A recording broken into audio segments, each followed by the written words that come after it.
తెలంగాణ రాష్ట్ర వ్యవసాయ ఉద్యోగుల సంఘం సెంట్రల్ ఫోరం ఆధ్వర్యంలో రూపొందించిన 2025 నూతన సంవత్సర క్యాలెండర్ డైరీలను మంత్రి తుమ్మల నాగేశ్వరరావు ఆవిష్కరించారు.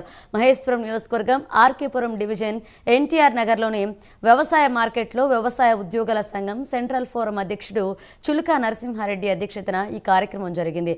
దేశంలోనే ఏ రాష్ట్రంలో లేని విధంగా అత్యాధునిక సౌకర్యాలతో భారీ వ్యయంతో కోహిడ మార్కెట్ను నిర్మించబోతున్నామని మంత్రి తుమ్మల తెలియజేశారు. బీఆర్ఎస్ నేతలు రైతుల ముసుగులో ఉద్యోగులపై దాడి చేశారని తుమ్మల ఆగ్రహాన్ని వ్యక్తం చేశారు. సంప్రదించి మీ ఉద్యోగస్తుల విషయం, పెన్షనర్ల విషయం, మీ జీతాల విషయం తప్పకుండా పరిష్కారం అవుతుంది అని చెప్పి మీకు ఈ సందర్భంగా మనం చేస్తున్నాం. ప్రభుత్వానికి, ముఖ్యమంత్రి గారికి అత్యధిక ప్రాధాన్యమైనటువంటి సంఘటన ఏదన్నా ఉంటే అది రైతాంగ సమస్య. రైతాంగం అంటే మీరు లేకుండా రైతులు లేరు.